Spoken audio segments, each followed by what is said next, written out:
He looks at you and He says this, Father, such is my love to this one person and my pity for them. After they've broken every command, He still says, such is my love and such is my pity. Proud men say, I don't want your pity. You need His pity. You need His pity. We are pitiful.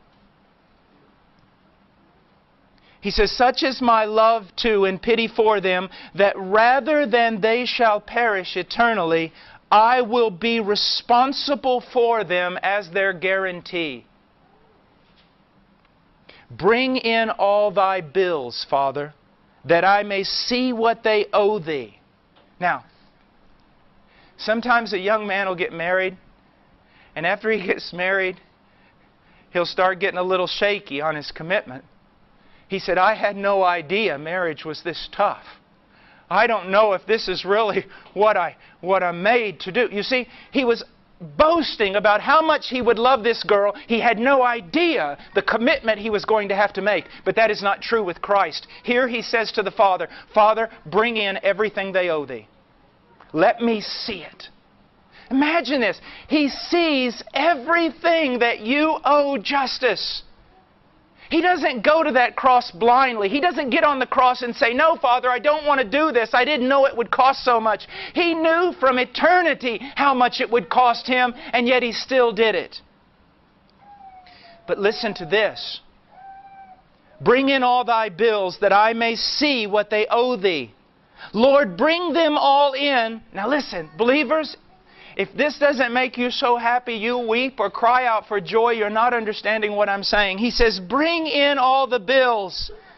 Bring them all in, that there may be no after reckonings with them.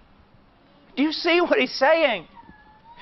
Bring in every one of their bills from the time they were born to the time they die. Everything they owe thee, Father. Bring them all in. I want to see them all, and on that tree, I want to pay for them all there so that you never have to deal with them again with regard to their sin. Do you see that, believer? He never has to deal with you again. It's over. All your crimes are paid for. Your crimes in the past, your crimes in the present, your crimes you're going to commit in the future, all of them paid for. And some people say, well, if you tell that to people, they'll just sin. No, they won't. Not true, believers. Carnal, wicked, lost church members will hear that and go on sinning. But believers will say, if His love is like that, if He has set me free completely, I'm His. I don't want to sin anymore. I don't want to sin anymore. You see, brothers, that's what leads to holiness. That's why the gospel is called the mystery of godliness. You see that? It's the thing that produces godliness in the believer. Yes, there are commands and there are rules, but that's not what makes us godly. What makes us godly is knowing that Jesus died and that He died for me. And when He died, He paid for every sin, past, present, and future. And God will never again, never call me into His judgment hall to judge me. Never again. I'm free. I'm free. Oh, thank God I'm free. And you say, but Brother Paul, it says that there's going to be a judgment for a believer. Yeah, but listen to this. In that judgment, when you look up into the judge's face, it will be your father. It will be your brother. The one who judges you is the one who died for you. Don't you see that? You're free. You're free. No guilt. Always come to Him.